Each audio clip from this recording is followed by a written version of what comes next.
Ok, muito boa noite, então, a todos que nos assistem. Boas-vindas aí, obrigado pela participação, pelo prestígio. E é com muita satisfação que estamos iniciando essa agenda lives nessa semana que precede a retomada, a ampliação das nossas atividades acadêmicas aqui na Universidade Federal de Goiás, na Faculdade de Ciência e Tecnologia. E, portanto, é um momento que nós estamos aí protagonizando, no sentido de cada vez mais aproximar a comunidade FCT para essa retomada.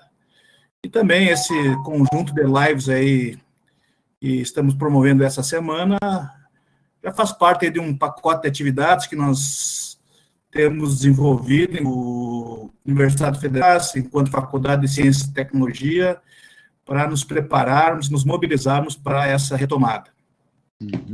E é sempre bom lembrar que esse é um evento promovido pela Faculdade de Ciência e Tecnologia, pela FCT, com apoio das nossas entidades estudantis, as nossas atléticas, os nossos centros acadêmicos, as empresas júniores, enfim, pelo conjunto de estudantes, e a quem eu agradeço aqui, desde já, né? Mas também um agradecimento especial aqui à nossa assessoria de comunicação da FCT, na pessoa da Beatriz, que tem nos apoiado, nosso departamento técnico, na pessoa do Denis, que coordena esse departamento, enfim, que nos apoiaram incondicionalmente para que esse evento aqui se concretizasse. Eu quero também, desde já, lembrar do conjunto de atividades dessa semana, das lives em especial, né? Estamos começando hoje aqui com esse tema, Felicidade em Tempos de Pandemia. Amanhã teremos uma outra palestra voltada mais à geologia, uma conversa sobre tectônica de placas com a professora Pilar de Oliveira.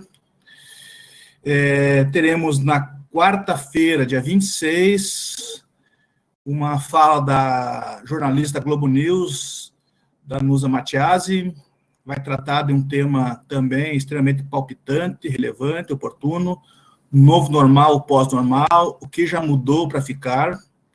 A Danusa vai nos brindar com essa fala. E no dia 27, na quinta-feira, teremos uma outra live que vai tratar do tema impactos da ansiedade na produtividade acadêmica frente à pandemia, com a psicóloga Andressa Andrioli. Então, nós temos esse portfólio de atividades. Convido a todos já que nos ajudem, não só em termos de participação, mas também a divulgação dessa programação.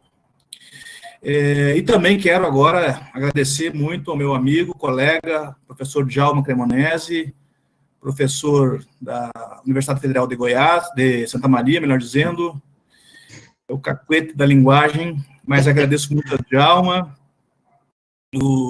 Nós somos colegas há muito tempo na Unijuí, e, enfim, cultivamos uma grande amizade, e aí depois cada um seguiu o seu caminho, mas temos dialogado aí sobre alguns temas, e hoje o Djalma nos brinda também com a sua fala aqui, um tema que ele vem trabalhando. Vou aqui tomar liberdade, Djalma, de falar, assim, da tua trajetória acadêmica em especial, né? O Djalma, então, é mestre em filosofia e doutor em ciência política, fez seu doutorado na Universidade Federal do Rio Grande do Sul, tem experiência nas áreas de ciências humanas e sociais, também tem interesse pelos temas da ética, felicidade, política e pós-modernidade, né? Como eu falei antes, atualmente é professor da Universidade Federal de Santa Maria, do Departamento de Ciências Sociais. Palestrante e autor de diversos artigos e livros, enfim, tendo lançado recentemente o livro Ética e Felicidade, Lições da Filosofia Antiga para uma Vida Boa. Então, eu falei aqui do currículo de Djalma, né? Djalma, eu não citei também que você teve o prazer e a honra de jogar ao meu lado futebol, o time da Unijuí, não consta no teu lado, mas eu faço questão de referir aqui. Isso aí entra para o currículo, isso aí? Entra para o currículo também. Mas, enfim, obrigado pela tua participação, pela tua presença aqui, Djalma, e já de imediato te passo a palavra para, enfim, fazer as tuas considerações. Só em termos de protocolo, a gente vai deixar um tempo aí para o Djalma, e os colegas que estão participando aí pelo nosso canal do YouTube, os amigos, enfim, podem enviar suas questões por lá, né? para depois a gente fazer esse debate, né? Vamos tentar, assim, estabelecer também uma troca de ideias, um diálogo, e Djalma, nós estamos, assim, além aqui dessa sala, nós estamos também transmitindo pelo canal da FCT, da Faculdade de Ciência e Tecnologia, canal do YouTube. Djalma, por gentileza, fique à vontade. Querido Júlio, muito prazer, uma alegria muito grande estar aqui contigo, os alunos, com os colegas também que vão falar durante a semana, essas lives. Parabéns pela iniciativa, bom retorno a vocês nas aulas. Eu falo diretamente aqui de Santa Maria, interior do estado do Rio Grande do Sul, aproximadamente aí 290 quilômetros de Porto Alegre. Sou professor da Universidade Federal de Santa Maria. Passamos aí por um final de semana bastante frio, aliás, estamos no inverno, muito, muito gostoso, é bom, eu gosto muito, é bom que aconteça, né, esses friozinhos, e hoje uma temperatura bastante amena, já está esquentando um pouquinho, e estamos aí no mês de agosto, então, uma alegria muito grande poder compartilhar com os teus alunos, contigo, algumas ideias que eu tenho trabalhado, discutido, principalmente nesse tempo aí que estamos há 5 meses, 6 meses já de reclusão, de enclausuramento, de pandemia, para dizer que a Universidade Federal de Santa Maria, ela conseguiu terminar, foi uma das poucas 6, 7 universidades que conseguiu terminar, assim, quase que 90% das aulas, dos cursos terminaram, né? Nós estamos agora no período que vai começar o segundo semestre, em outubro, mas todas as atividades, na verdade, online, atividades, assim, à distância.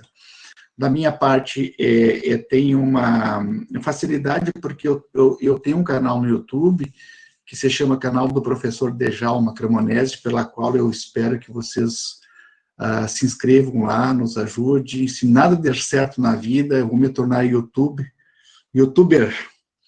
Já ganhei R$12 nos meus vídeos, então eu espero que até o final do ano ganhe mais. Estou brincando, claro. Então, se inscrevam lá no nosso canal, nós temos aulas online diariamente, às 20 horas, 21 horas, professores das áreas das ciências sociais, ciências humanas, trazem sua colaboração em tempos difíceis que nós estamos vivendo, tempo de negacionismo, contra a ciência. É bom a gente compartilhar o conhecimento.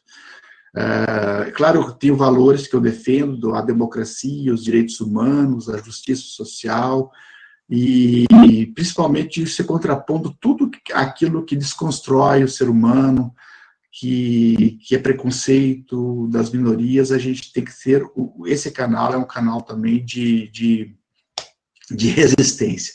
Bom, a proposta de hoje, que eu queria falar para vocês, eu preparei alguns slides aqui. Na verdade, eu tenho discutido um tema da felicidade, do bem-estar. Por que eu estou falando sobre felicidade e bem-estar? Porque eu, particularmente, passei um determinado tempo da minha vida com muito trabalho, com muita dedicação, fazendo graduação, mestrado, doutorado, fazendo concurso público, e eu esqueci muito de ter um regramento da minha própria vida, da minha própria saúde existencial, da alimentação, dos exercícios físicos, e chegando aos 40 anos, eu tive uma crise, assim, emocional, crise no aspecto de estresse, de ansiedade, de cansaço, que fez com que eu retomasse e redescobrisse alguns princípios básicos da minha existência.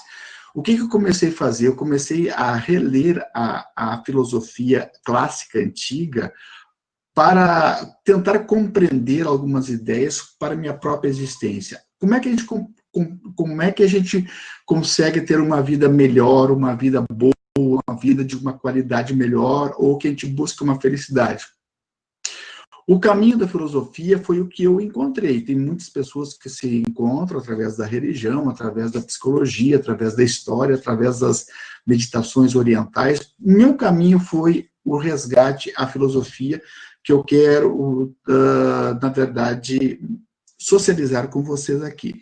Bom, eu comecei a pesquisar esse tema sobre bem-estar através da filosofia, através na felicidade através da filosofia, faz uns 10 anos já. Então, eu construí um livro assim chamado Ética e Felicidade, Lições da Filosofia Clássica Antiga para uma Vida Boa, em 2017, pela editora Apres, de Curitiba.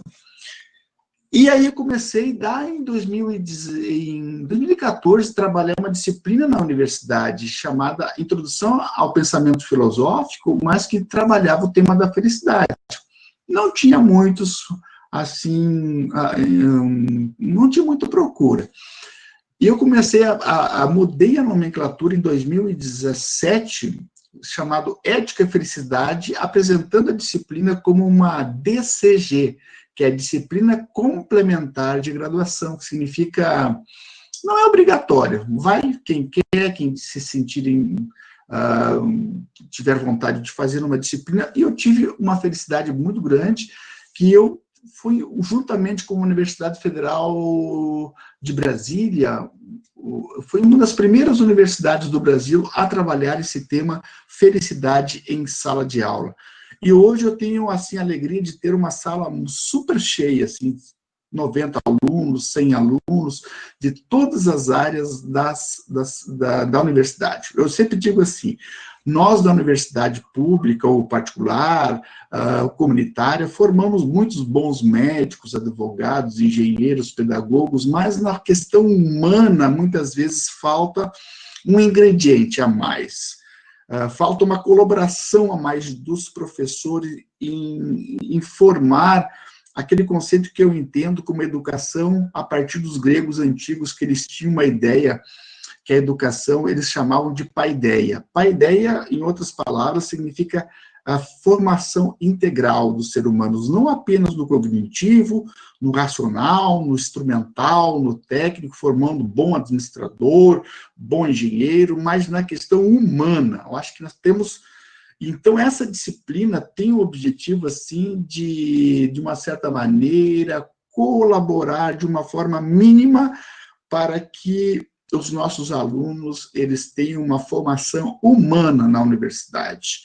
Eu escuto muito, e o pessoal que procura muito essa disciplina, principalmente os meninos e as meninas da medicina. E eles dizem assim, professor, o nosso curso é legal, mas é um curso muito informativo e técnico, nós sentimos falta de uma área humana, da psicologia, da filosofia, por isso que a gente vem buscar a tua disciplina, porque é uma disciplina muito aberta, a gente troca muitas experiências, muitas áreas do conhecimento. Então, para eles, é um ingrediente a mais na colaboração. E eu tenho feito pesquisas, fazem 5 anos que eu faço pesquisa com esses alunos, e eu percebo a inquietação deles. São meninos, são meninas, são jovens, são estudantes, mas eles trazem angústias para a universidade, eles trazem muitas vezes solidão, eles trazem muitas vezes estresse, cansaço já na universidade. Então, eu vou mostrar para vocês aqui com o meu slide alguns aspectos. Primeiro, o tema da felicidade nas universidades, ela foi trabalhada assim, a Laurie Santos, Universidade de Yale, trabalha já há muito tempo, a partir da psicologia positiva, vocês certamente já ouviram falar. Nós temos também na Universidade de Harvard, também temos a disciplina da felicidade, discutida há muito tempo já. Nós, no Brasil, temos a felicidade vira curso na UNB, que é com um professor que eu não conheço o nome dele, né, mas tem essa disciplina. E agora, o FSM também temos essa disciplina, que é bastante pioneira na discussão do tema felicidade na sala de aula, que é bastante interessante.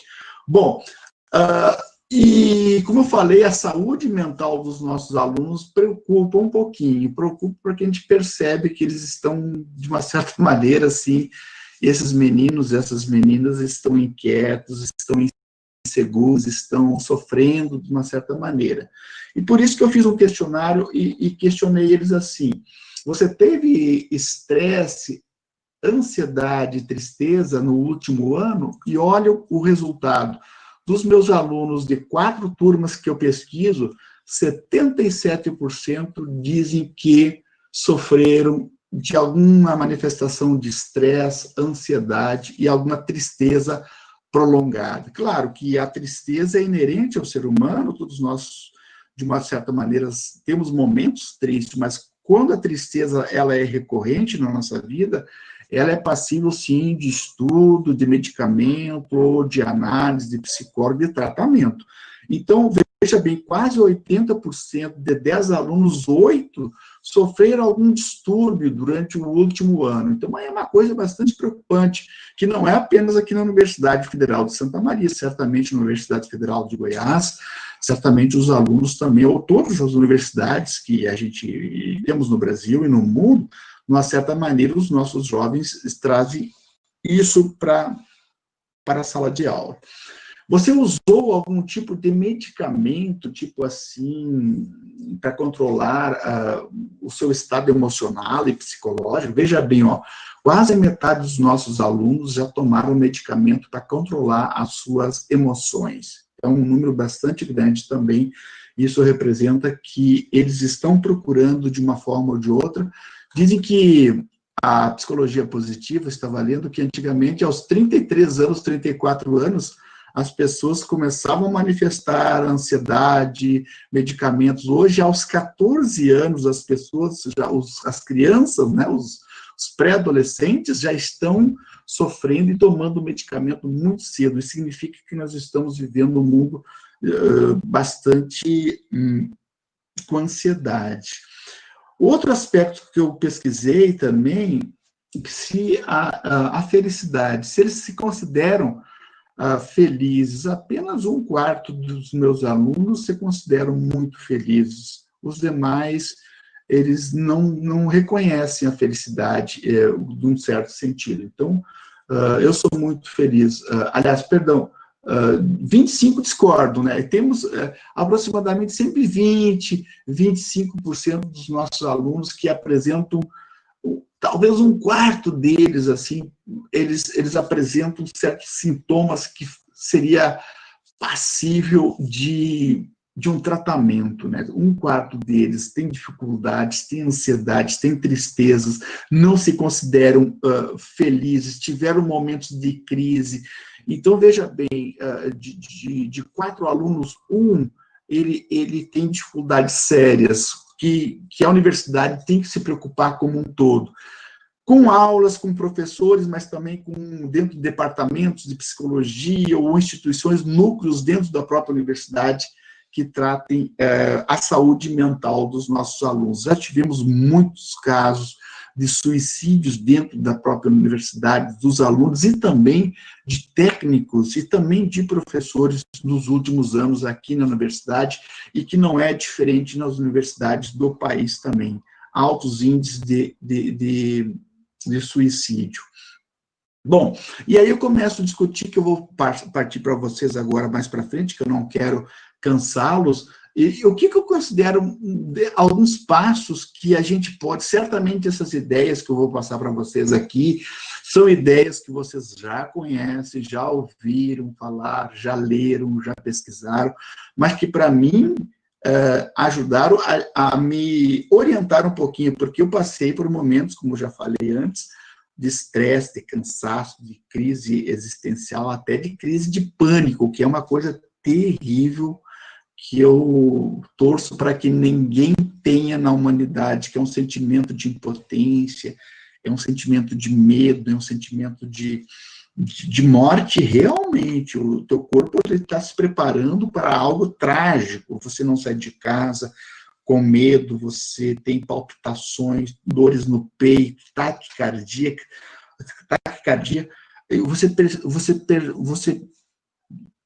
você tem uma sensação que a qualquer momento você vai morrer, e a única coisa que você quer é chegar num pronto-socorro, que o médico te atenda e que te diga, calma, não é nenhum tipo de ataque cardíaco, então, mas é uma sensação indescritível. Então, eu vou colocar alguns passos aqui que me ajudaram, através da psicologia positiva, através da filosofia e através da sociologia. São 3 áreas do conhecimento que eu leio, que eu estudo, que eu reflito nos últimos anos, que me ajudaram a ter uma compreensão de uma vida melhor, de uma vida boa.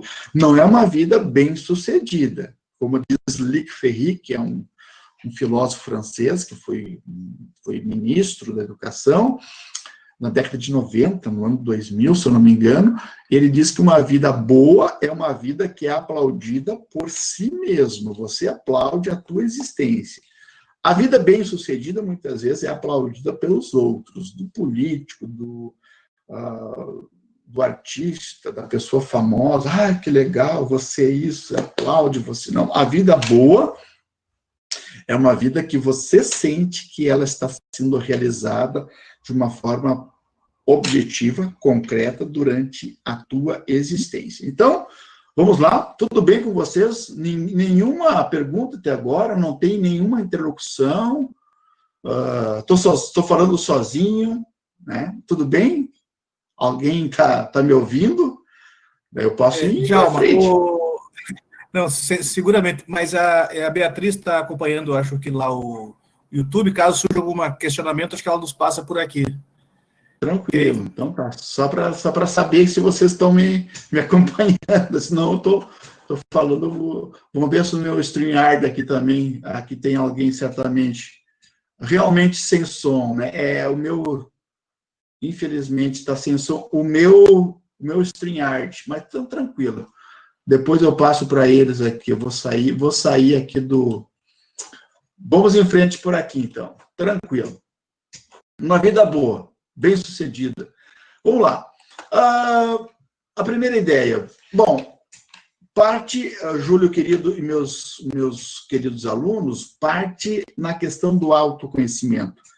E autoconhecimento não é nenhuma novidade para nós. Dentro da filosofia, tem um pensador chamado Sócrates, que é um dos pais da filosofia antiga. Ele pegou uma inscrição, na verdade, uma frase dedicada ao deus Apolo, no templo de Delfos, no oráculo de Delfos, que estava escrito: conhece-te a ti mesmo. E essa frase, para o filósofo Sócrates, foi central, porque ele descobriu toda a sua filosofia, que a verdade, que o conhecimento, que a felicidade está, na verdade, não fora de nós, mas dentro de nós mesmos. Então, conhece-te a ti mesmo é um princípio básico que nós devemos entender e compreender e lutar no sentido que a dificuldade é muito grande de olhar para dentro de nós mesmos.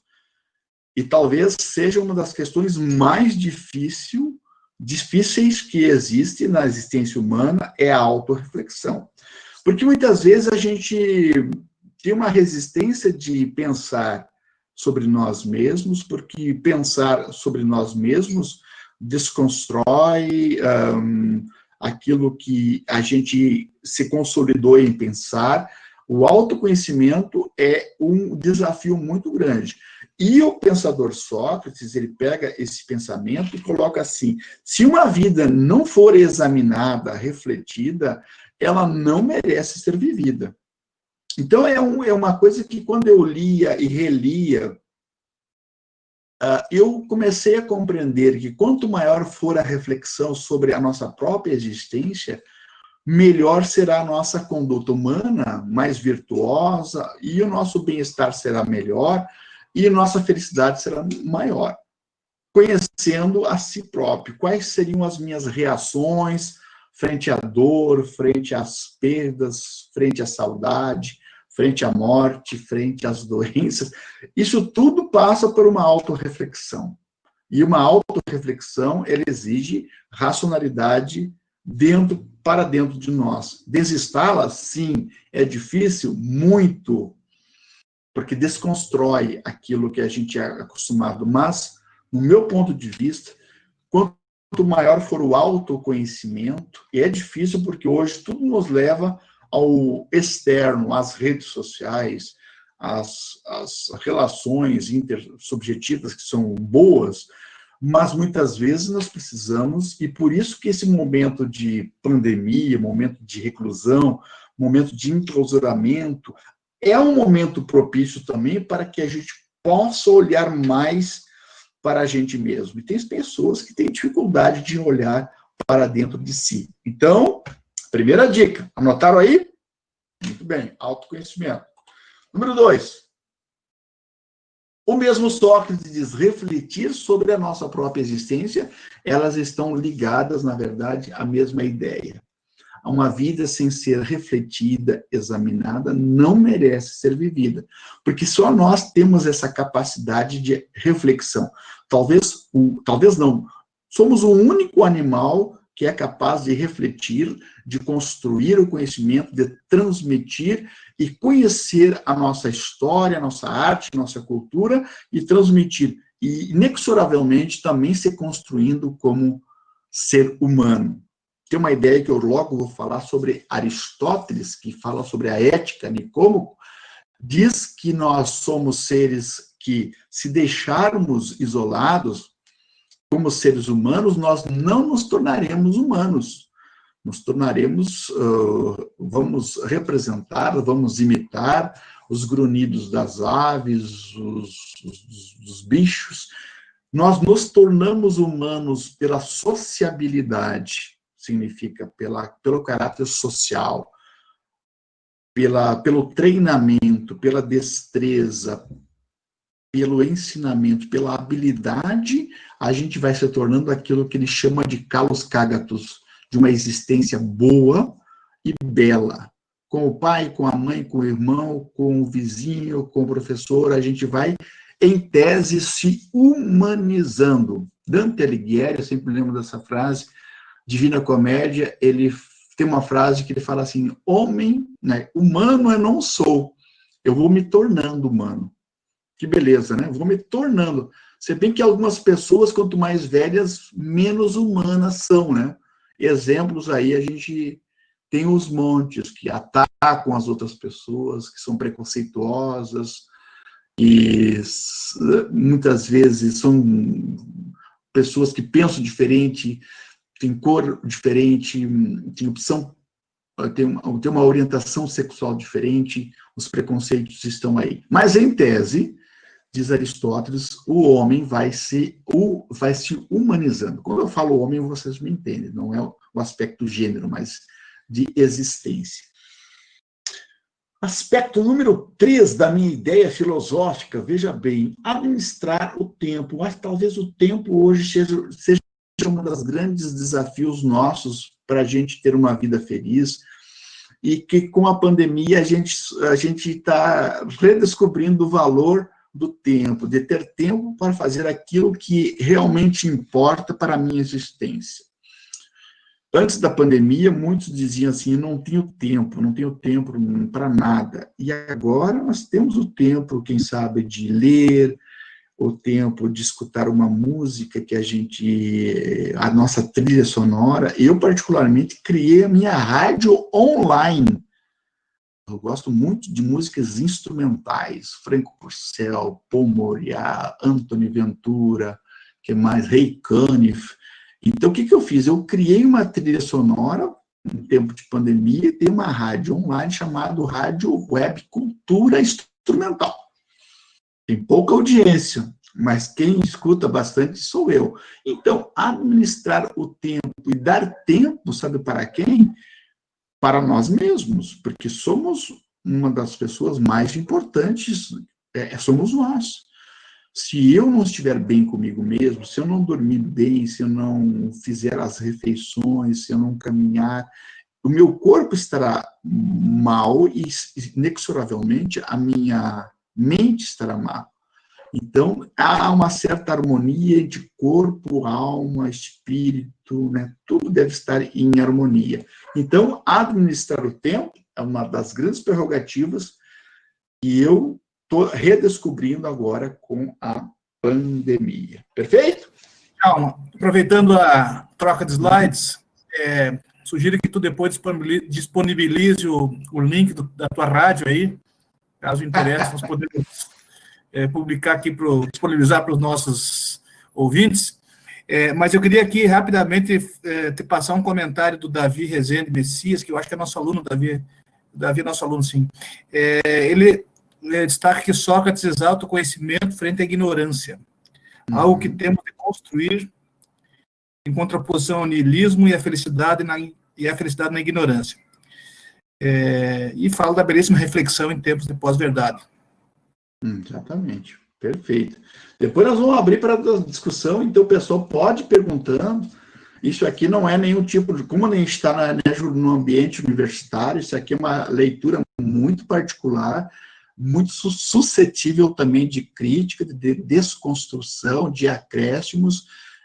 Não é nada dogmático, não é nada assim, tipo... Não existe aqui nenhuma dica de felicidade, tipo autoajuda. É uma desconstrução, principalmente é uma desconstrução de um modelo de felicidade autoimposta, né? Ninguém tem uma, como é que eu vou dizer assim, uma cartilha, regras, siga os passos, siga aquele filme mágico de Oz, né? Siga o caminho das pedras amarelas até ao sonho encantado. Não existe isso, todo mundo sabe que a construção de uma vida boa é uma construção particular, objetiva, concreta na sua vida, cada um deve redescobrir, mas não custa também a gente dar umas dicas assim, de como as coisas podem ajudar. Para mim, em certo sentido, essas ideias ajudaram, né? Isso não significa que para os outros possam ajudar também. Vamos em frente? Quando vocês cansarem, vocês me falam. Nós precisamos também de relações sociais. A psicologia positiva, quando a gente fala em relações sociais, a gente não está falando assim... Claro que agora, em momentos de pandemia, de Covid-19, as nossas relações intersubjetivas ficaram um pouco restritas, né? Nós não podemos sair num bar, não podemos ir para o cinema, não podemos juntar a família, né? Ficaram bastante restritas, mas as relações intersubjetivas são muito eficientes e eficazes para uma boa sanidade mental. Nós queremos ter uma sanidade mental, nós queremos ter uma saúde mental nesse momento. Mas como, então, assim, mais amigos reais e menos amigos virtuais. Esse talvez seja um ponto, assim, que a gente mais bate nas aulas, que nós temos seguidores, seguimos muitas pessoas nas nossas bolhas do Twitter, das redes sociais, do Facebook, no Instagram, fizemos biquinho, batemos fotos, nos maquiamos e ganhamos likes, ganhamos pessoas que nos aplaudem.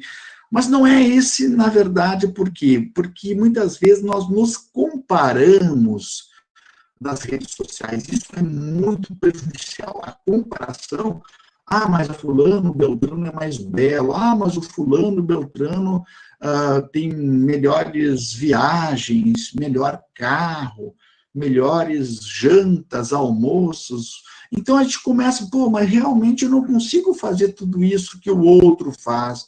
Então eu me sinto pequeno, me sinto limitado, eu me sinto culpado muitas vezes, e eu estou vivendo bem, eu estou vivendo uma vida tranquila, mas quando tu começas a comparar nas redes sociais, e aí entra os aspectos negativos do meu conceito de infelicidade.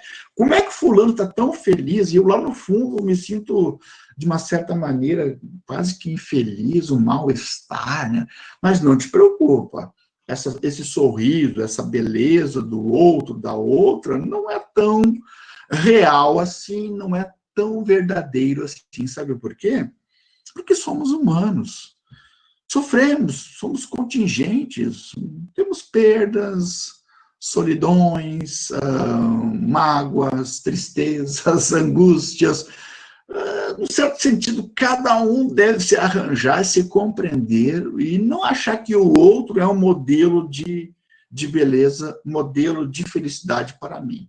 Não se compare ao outro. A tua vida, na verdade, é muito valorosa. A tua vida, na verdade, é bastante promissora. Basta você se conhecer, se valorizar e dizer que a tua vida está sendo construída com esforço, com dedicação, contigo mesmo, com a tua família, com os professores, com os estudos, você está agregando valores. Então, aumentar as relações sociais, sim, nesse momento estamos sentindo falta do abraço, sentimos falta do contato, do sorriso, né? E vai chegar um momento que nós vamos voltar, né? Mas o que a gente está usando muito agora, que é positivo até um pouco ali, mas é limitado. Limitado porque nós precisamos do afeto, do contato álteros, face a face, para a construção da real essência humana. Perfeito? Então, que todo mundo, LinkedIn, Facebook, Instagram, Tinder, né, na vida real é mais difícil, né? Tá todo mundo sorrindo, todo mundo é bela, é bonita, é paz e amor, o galã, mas na vida real, lá no fundo, todo mundo sabe das suas limitações. Perfeito? Olha aí. Vamos em frente? Estamos aí, professor Djalma falando. Gosto muito dessa ideia, saborear a vida. Sabia que a palavra sabedoria, ela tem a mesma origem da palavra sabor. Quem tem sabedoria é aquela pessoa que faz, num certo sentido, da sua vida um belo de um manjar, um belo de uma refeição, dá sentido, dá sabor à sua existência. Tem um livro também traduzido, depois fizeram um filme, Festa de Babette, que eu indico aqui, esse manjar, esse jantar que faz essa cozinheira que trabalhou muito tempo nas grandes cidades de Londres, né, se eu não me engano, ou Paris, eu acho que foi. Depois ela se recolhe para um vilarejo e ela prepara uma janta saborosa para os seus amigos velhos que moram ali. Então, ter sabedoria é saborear a existência humana. O Rubem Alves, ele tem um livro que ele fala que você tem que aproveitar a feira dos prazeres da vida. Ele chama de feira das fruições. E tem gente que se dedica muito à feira das utilidades, das profissões. Que aí, na verdade, habitam aquelas pessoas que se levam, na verdade, muito a sério, são muito chatos, burocratas. Na universidade, a gente conhece muita gente assim. Que não tem... Oi, se encontra no corredor. Oi, querida, como é que você está? Você está bem? Vira as costas.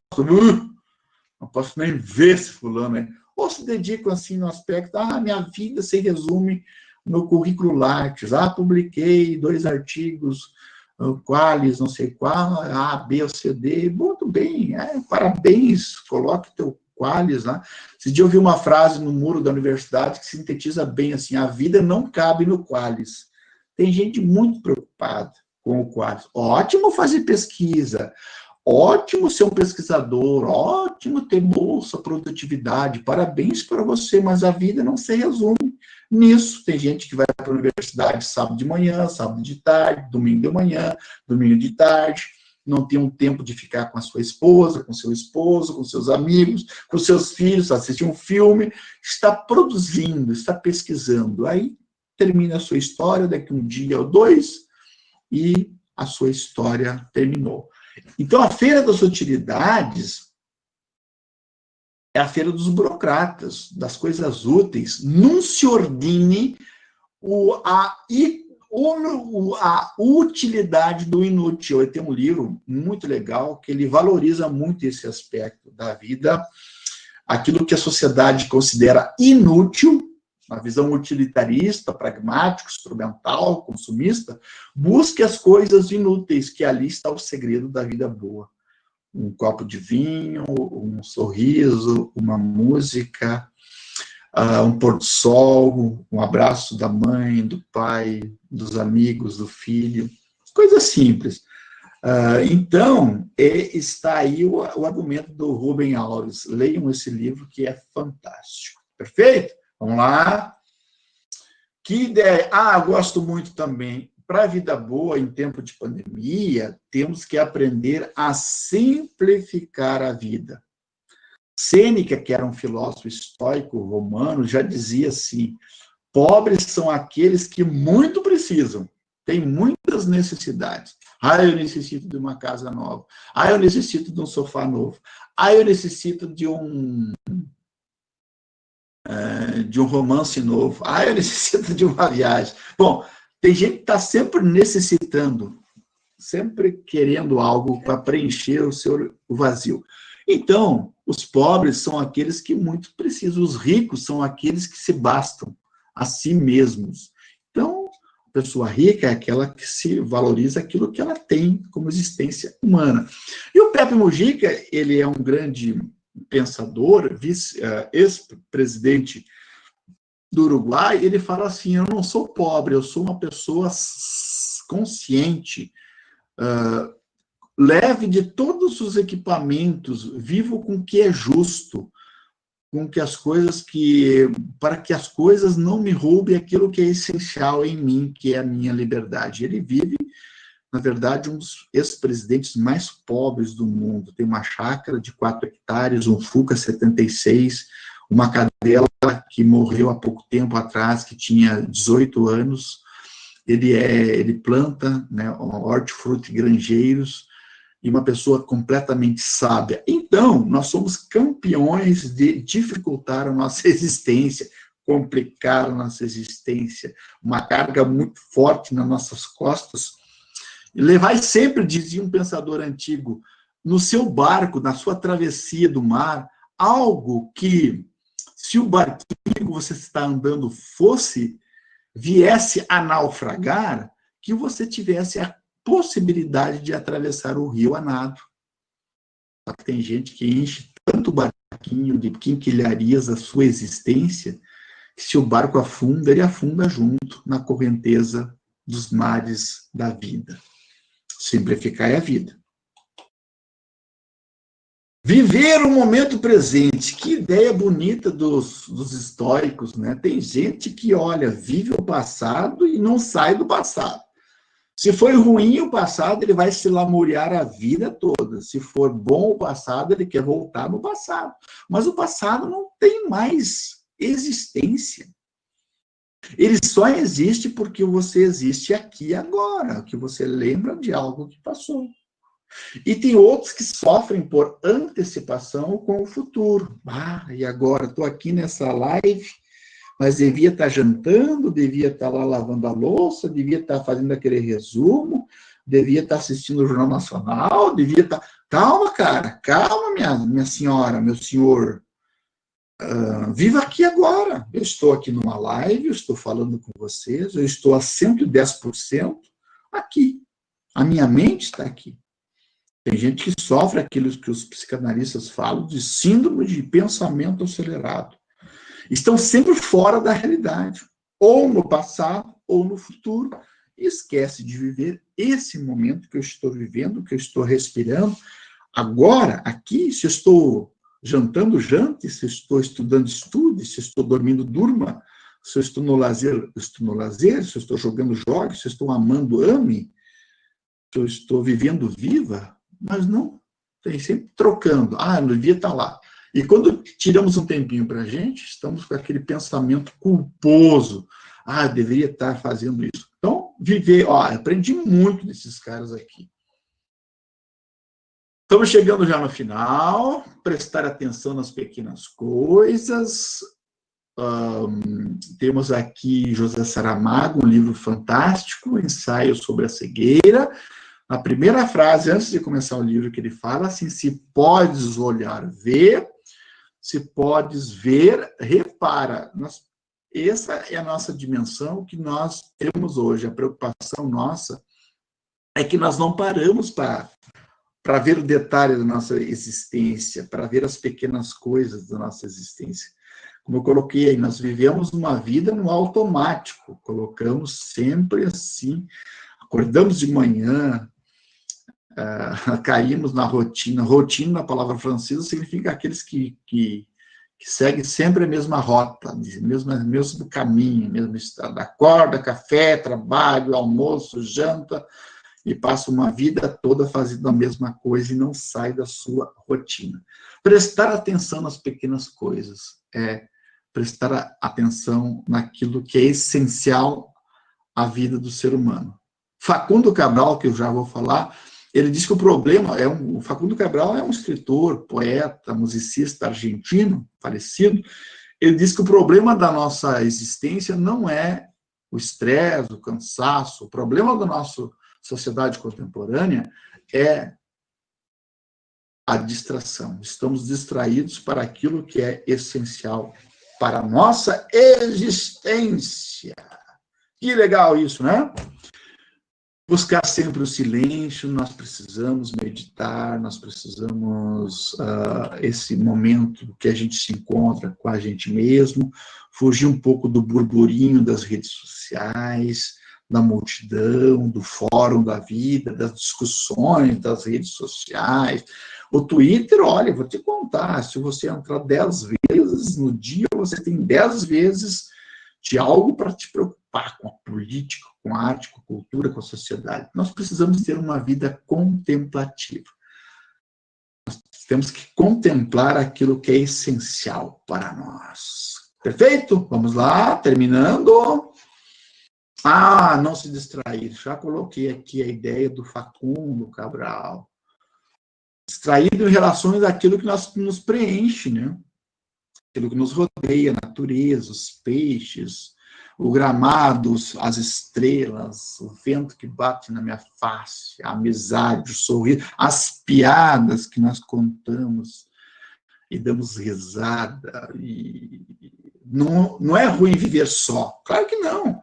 Nós precisamos de momentos de solidão exatamente para a gente se fortalecer, né? Fundamental para viver. Perfeito? Olha que linda essa mensagem do Facundo. E Ronnie Bear, Bronnie Ware, uma enfermeira que captou, é o penúltimo slide, ela captou os últimos desejos das pessoas que estavam para partir, falecer. O último desejo. 5 maiores arrependimentos. O livro dela é Antes de Partir, Bronnie Ware. 5 pedidos de arrependimentos de pacientes. Olha o que a pessoa escreveu. Vamos ver aqui. Eu gostaria de ter tido coragem de viver uma vida fiel, não aos outros, mas fiel a mim mesmo, né? Muitas vezes a gente esquece de ser fiel àquilo que a gente gosta, né? Dos nossos amores, nossos gostos, das nossas músicas. É importante a gente pensar um pouquinho na gente, isso não é egoísmo, né? Eu gostaria de não ter trabalhado tanto. Tem gente que, olha, manhã, tarde, noite, trabalhando, né? Calma, trabalhar faz bem, né? Mas tudo que é demais, às vezes, atrapalha. Eu gostaria de ter tido a coragem de expressar os meus sentimentos. Fale para as pessoas que você ama as pessoas, ama a vida, expresse aquilo, não guarde para você nem sentimentos bons, nem sentimentos, muito menos sentimentos ruins, mágoas, tristezas, sofrimentos, ressentimentos. Te liberte tua alma para a vida. Gostaria de ter mantido contato com os meus amigos, que coisa linda, né? Eu gostaria de ter me deixado ser mais feliz, mais feliz. Que lindo. Último slide. Será que fui muito rápido? Já passou bastante o tempo, passou bastante rápido, né? Aqui, gosto muito dessa aqui. Não esperar pelo epiteto, na verdade, é aquela frase que a gente coloca lá no túmulo. Tem gente que passa a vida esperando a morte. Aqui já fulano de tal, Djalma Cremonese, viveu uma vida, Não, nós temos... Tem uma música dos Titãs, devia ter amado mais, devia ter visto o pôr do sol, devia ter chorado menos, devia ter trabalhado menos, devia... Por quê? Depois, agora, se dê conta, no aqui e agora.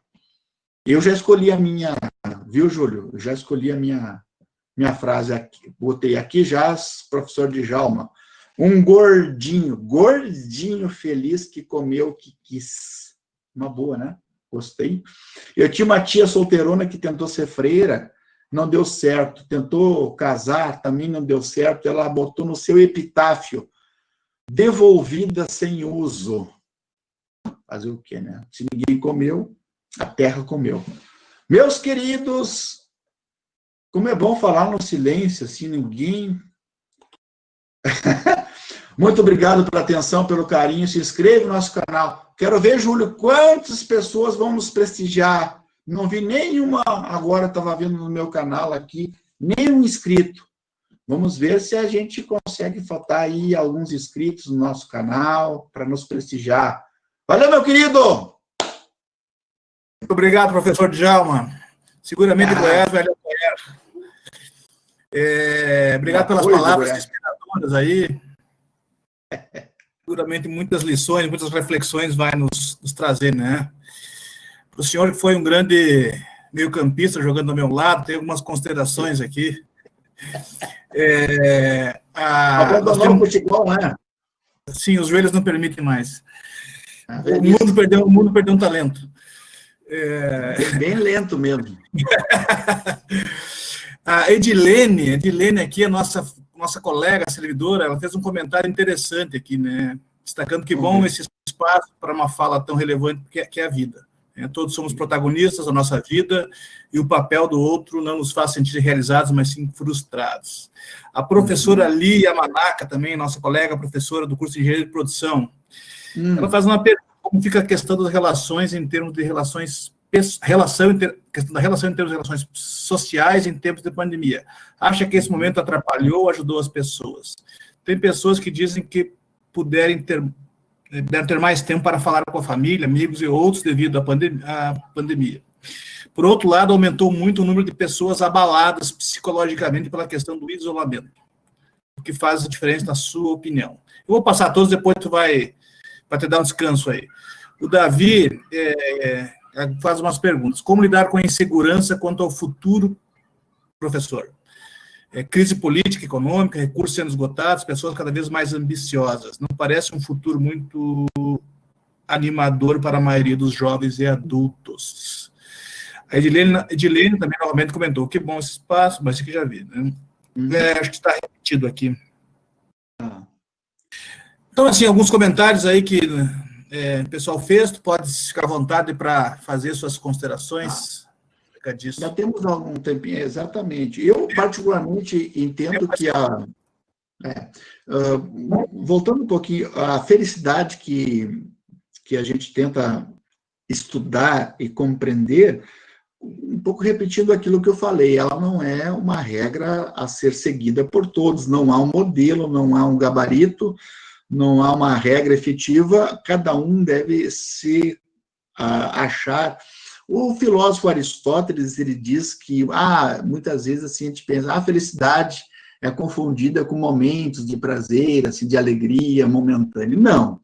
A felicidade, diz Aristóteles, na Ética Nicômaco, ela é construída objetivamente durante a tua existência. Ele fala que uma andorinha sozinha não faz verão. Assim mesmo, momentos de alegrias não podem ser considerados inexoravelmente uma vida feliz. Uma vida feliz, já dizia o Solon, que era um legislador grego, dizia assim: você pode chegar apenas no final da tua existência para ver se a tua vida foi plena e foi realizada, porque ainda antes da morte, você pode ainda ter um problema de perda, de doença. Então, a construção de uma vida, ela é de uma vida objetiva. Você vai chegar no final da tua existência e você vai olhar para trás e, a minha vida foi construída objetivamente, concretamente, uma vida plena e realizada e feliz. Agora eu estou alegre, dou uma risada, depois já estou triste de novo. Não é por aí, não podemos confundir. Segunda ideia, a felicidade é construída na coletividade. Não há construção de felicidade de uma forma individual. Ou nós somos felizes como sociedade, como seres humanos, ou nós somos totalmente infelizes. De que me adianta eu morar numa casa plena, 3 andares, no condomínio fechado, se no outro lado da minha rua há a miséria, a fome, a necessidade?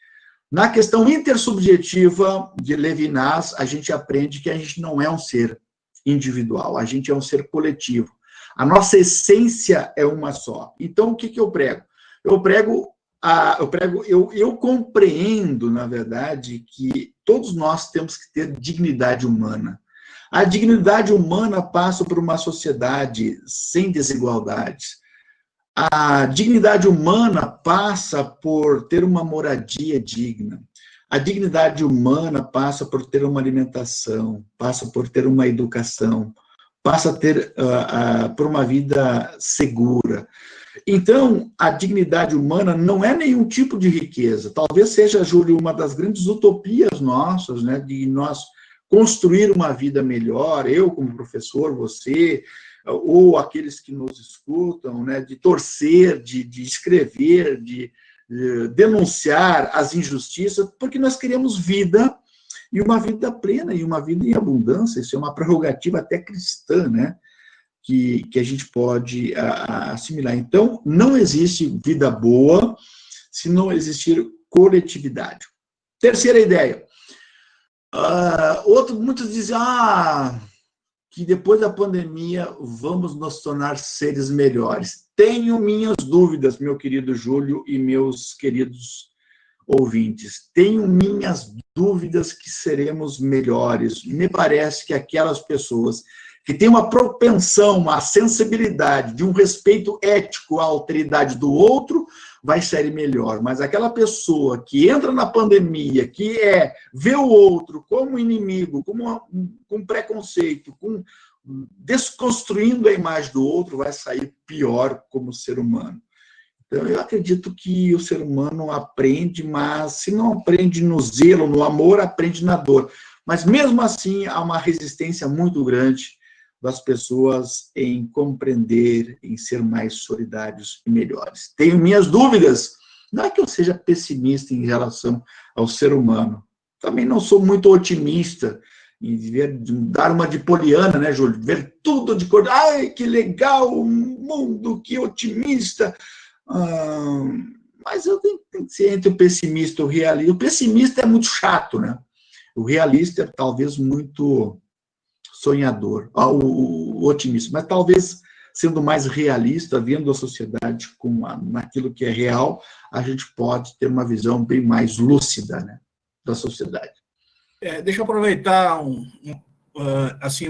tentar fazer um exemplo mais pragmático, aproveitando uma questão que a Edilene coloca, né, e a importância que tu falavas do autoconhecimento. Tu tem alguma prescrição, vou chamar assim, para que a gente busque se conhecer melhor, e a própria professora ali também fala das relações sociais, que nesse contexto, algumas pessoas, vamos dizer assim, existe um paradoxo, algumas pessoas se viram mais felizes, vou chamar assim, pela proximidade com a família, e outras tiveram abalos psíquicos. O que faz a diferença, na tua opinião, né, se tem alguma questão a acrescentar nesse sentido? Para que aquelas pessoas que estão mais assim propensas, esse foi uma grande oportunidade. Eu particularmente falei que para mim foi muito benéfico ter dado essa parada. Primeiro, porque a gente teve tempo para estar com as pessoas que a gente mais gostaria de estar. Eu particularmente tenho uma filha pré-adolescente, né? Eu comecei um pouco tarde, ela tem 14 anos. Então, foi uma oportunidade a mais de eu estar mais com minha esposa e com a minha filha. Inclusive, a minha filha teve oportunidade, assim, de aprender. Eu toco violão, o Júlio sabe que eu fui um cara que passei por diversos grupos musicais, que todos eles me demitiram, porque o meu desempenho não era tão bom. Mas eu gosto particularmente de tocar violão, e ela aprendeu a tocar violão. Então, foi uma questão assim que eu, junto com ela, cantando, ensinando, foi uma coisa boa. As nossas aulas na universidade, elas foram online à noite. Então, a gente gravava vídeos, as nossas aulas foram todas gravadas. Está aqui, inclusive, no nosso canal no YouTube, muitas aulas que a gente gravou.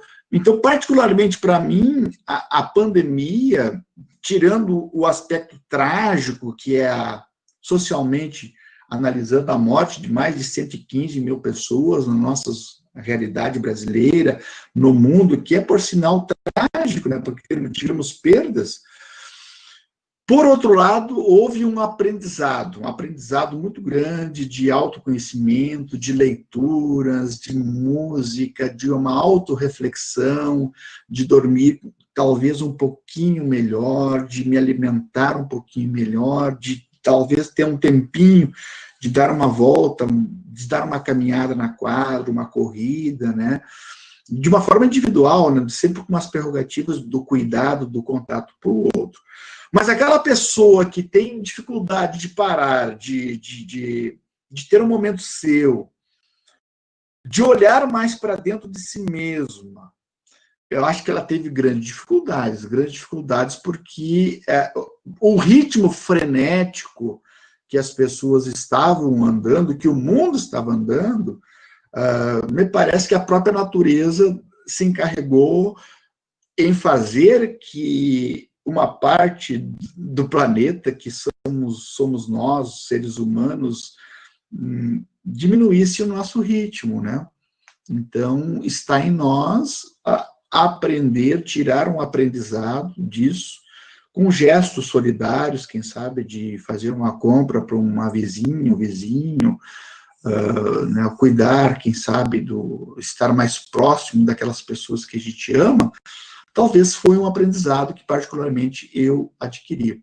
E outras pessoas talvez tiveram maior dificuldade de convivência com os filhos, tanto é que os índices dizem que as brigas aumentaram, que a violência doméstica aumentou nesse período, porque as pessoas convivem mais umas com as outras. Então, está em nós em aceitar, de trazer essa realidade e fazer dela uma vida melhor para a gente. Eu até me arrisco aqui, Djalma, aproveitando a questão que a Edilene coloca, talvez também esses momentos assim, mais, vou chamar assim, caseiros, de isolamento, né, nos permite, assim, um diálogo conosco mesmo, algumas reflexões conosco mesmo, permite nos dar um tempo para nós mesmos, e isso talvez nos permita umas descobertas, sobretudo no sentido do nosso autoconhecimento, né? Estou fazendo uma reflexão aqui, uma ilação que talvez proceda, mas, enfim, só para complementar a tua fala, mas eu queria colocar uma questão aqui, que eu não sei se foi o Davi que colocou, mas uma questão para te trabalhar também. Há uma pergunta, assim, de como nós podemos lidar com alunos, e aí uma pergunta voltada para os alunos, numa sociedade de jovens, assim, que tem, enfim, questões emocionais e psicológicas patológicas, vou chamar assim, né? Não, é a pergunta de professor, desculpa. Sendo que nós, docentes, não recebemos formação para lidar com essas situações. Pergunta de professor. Agora, qual a sua sugestão para apoiar esse tipo de aluno que vive, muitas vezes, esses dramas emocionais? Minha colega, que são alunos, professores, nós temos na verdade, assim, uma contribuição muito interessante a dar aos nossos alunos. Talvez favoreça um pouquinho a minha formação, que é um pouco nas áreas das ciências humanas e ciências sociais. A gente tem uma maior proximidade com teorias, com ideias, com que façam que... Essa, na verdade, é a minha preocupação, querida colega, ou querido colega. Tentar a formação humana, passar nas minhas aulas, construindo aquele conceito que eu falei na minha palestra, o conceito abrangente de formação humana que os gregos tinham, que é a formação da paideia. A paideia é construir, não apenas racionalmente, informações, passar informações técnicas aos nossos alunos, é importante as informações técnicas da área do direito, na área da administração, na área da medicina, na área das engenharias, fantástico, tem coisas que têm que ser passadas, e o conhecimento provém da informação, mas não deixar também de ter essa percepção que os nossos alunos estão ali, são seres também de carne e osso, eles sofrem, eles têm sentimentos. Eu vejo muitos professores, meus colegas assim, principalmente nas áreas de pós-graduação, de mestrado, doutorado, fazendo cobranças mirabolantes, assim, aos alunos, 10, 15 textos em inglês, em francês, cobrando no mestrado, na qualificação. Esses nossos alunos estão prestes a morrer, O mestrado pode ser também um estudo sereno, tranquilo, uma certa tranquilidade. Doutorado também a gente pode estudar, pode pesquisar, pode se envolver com a pesquisa, mas dentro de uma certa normalidade, uma certa equilíbrio entre a vida. Aliás, nós não somos apenas racional, nós somos racional cognitivo, a gente é emocional, a gente é social, a gente é lúdico, a gente é tudo ao mesmo tempo. Então, que a nossa vida profissional, acadêmica, não nos roube a alegria de viver. Não nos roube a outra parte que nós temos, que é em casa, que é com a minha família, que é com os meus amigos. Então, ter essa percepção que esse ser que está na minha frente, na sala de aula, ou agora do outro lado das redes sociais, ou do Moodle que a gente utiliza, ou das outras plataformas, existe um ser humano. Existe um ser humano que está também se construindo como ser humano. Ele precisa de equilíbrio, ele precisa ter essa saúde emocional, saúde psíquica, que todos nós precisamos viver, respirar, conviver, ter saúde, mente sana, corpo sano, tudo. O ser humano é integral. Então, não perder em nós, querida colega, querido colega, não perder em nós a sensibilidade, a amabilidade, do senso ético, de se colocar também no lugar do outro, porque nós estamos, na verdade, nós só estamos um pouquinho mais na frente, em anos, em experiência, em estudo daqueles que estão aprendendo algo. Aprender a administração, aprender a geociência, aprender a medicina, aprender a estatística, mas, antes de tudo, aprender a ser humano.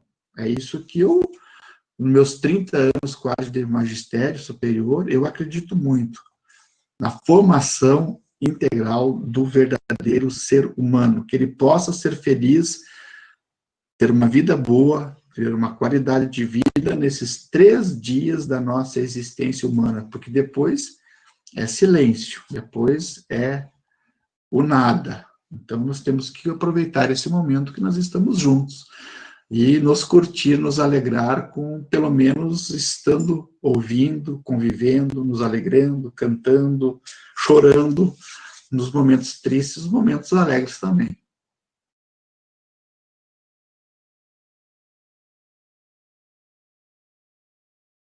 Estamos aguardando aqui mais questões. Acho que estou vendo aqui, não apareceram mais por hora.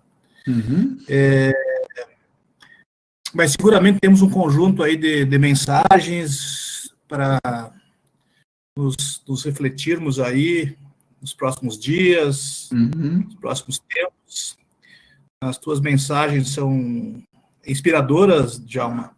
Julinho, só para dizer que o nosso livro aí também... A tua disciplina fez sucesso, foi parar na mídia, inclusive, né? Exato. E assim, demonstração inequívoca do excelente trabalho que tu vem desenvolvendo. Perfeito. Mas estamos aí com já mais de hora, né? 90 minutos. Tem uma última pergunta aqui, depois nós vamos encerrar, então. Não sei de que veio, mas se tu acredita que uma ética é também mais feliz, não digo bem-sucedida, mas sim feliz. Encerramos com essa pergunta e depois eu faço o encerramento. Perfeito, a questão da ética, no certo sentido, tudo... Professora Alessandra Marcondes, professora nossa da engenharia de produção, ela é bióloga, né? Alessandra? É bióloga e é nossa colega da engenharia de produção. Alessandra? Isso. Alessandra, querida, tu colocas muito bem esse conceito de uma sociedade ética. E eu volto novamente pela etimologia, voltando sempre...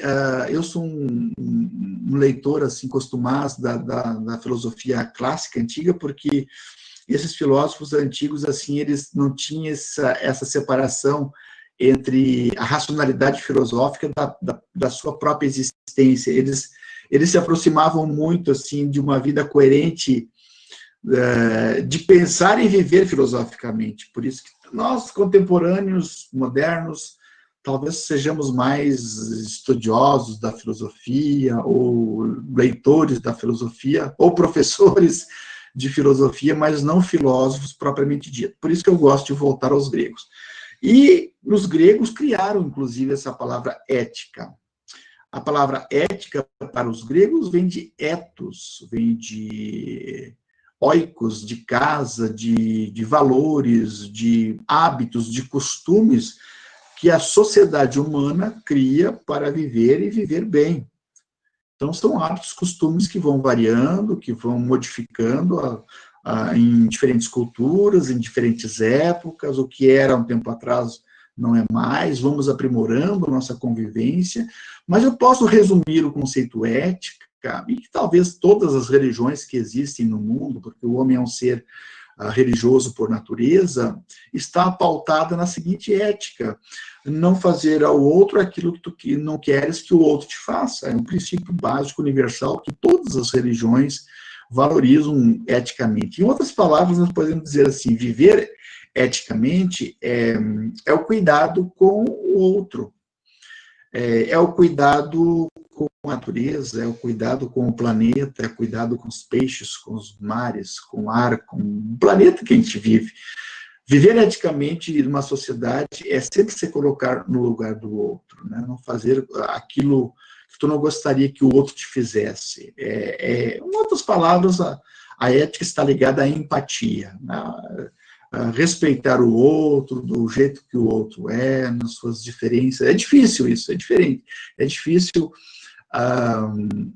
colocar-se no lugar do outro, que pensa diferente de mim, que tem uma posição ideológica diferente de mim, uma orientação sexual diferente da minha, hábitos, costumes diferentes. É um esforço, mas isso que nos garante uma vida social, uma vida em conjunto. Esse é o desafio da nossa sociabilidade. E, infelizmente, hoje nós estamos vivendo uma negação do aspecto da alteridade do outro, uma negação do outro, uma negação com o diferente, com as pessoas mais idosas, mais velhas, estacionando. E tem vários, assim, exemplos de negação, até não furar uma fila, um certo sentido, prejudicar o outro. Estacionar em um lugar privado para idosos, para deficientes, é uma negação da alteridade do rosto do outro. Comprar produtos piratas de uma certa forma, prejudicar o sistema de impostos de um município, de um estado, de um país. Então, tudo que afete negativamente a vida do outro é uma desconstrução ética. Tudo aquilo que afeta direta ou indiretamente a benevolência, o bem-estar e a construção da vida no outro é uma questão ética, é uma questão de valor que deve ser valorizada. Então, a ética é o princípio básico da nossa existência humana. Em todas as nossas relações, nós somos seres éticos por natureza. E por nós não termos valores éticos, que a sociedade hoje está do jeito que está hoje, desconstruída, vendo o outro como uma ameaça. Então, certamente, uma nação se constrói através de uma política, através de um Estado, através de valores que permeiam a nossa relação humana. Então, é mais ou menos isso. Obrigado às pessoas que se inscreveram no nosso canal aí, ó. Se inscreveram no nosso canal, nos prestigiaram. 6 pessoas. Aumentou, Júlio? Gostei. Tá bom demais. Goiás é isso aí. Goiás é isso aí. Quando eu quero mais, eu vou para Goiás. Frase típica da região aqui. Mas, Djalma, muitíssimo obrigado pela brilhante palestra, pelas palavras inspiradoras. Eu te prometo que final do ano, se a questão sanitária permitir, eu vou para o Sul, prometo de pagar um churrasco aí, pagamento da palestra. Mas que barbaridade. Mas, enfim, agradeço muitíssimo mesmo, né? Eu aproveito para convidar todos novamente, né, para a continuidade das nossas lives. amanhã nós teremos uma fala da professora Pilar de Oliveira sobre tectônica de placas, palestra mais específica técnica do curso de Geologia. Quarta-feira, com a jornalista da Globo News, Danusa Matiasi, falando sobre o novo normal, o pós-normal, o que já mudou para ficar. E na quinta-feira, impactos da ansiedade na produtividade acadêmica frente à pandemia, com a psicóloga Andressa Andrioli. Então, temos esse portfólio de falas, de palestras, todos convidadíssimos a participar. Inclusive, nós estamos aqui, depois nós vamos divulgar aos alunos que participarem, talvez vamos conseguir disponibilizar certificados de participação. Estamos ajustando aí para tentar viabilizar isso. Mais uma vez, obrigado a todos que nos acompanharam, que nos assistiram. Djalma, um grande abraço aí, fique bem. E até amanhã, na nossa palestra de amanhã. Muito obrigado a todos. Boa noite. Boa noite, Júlio. Um abraço. Até mais.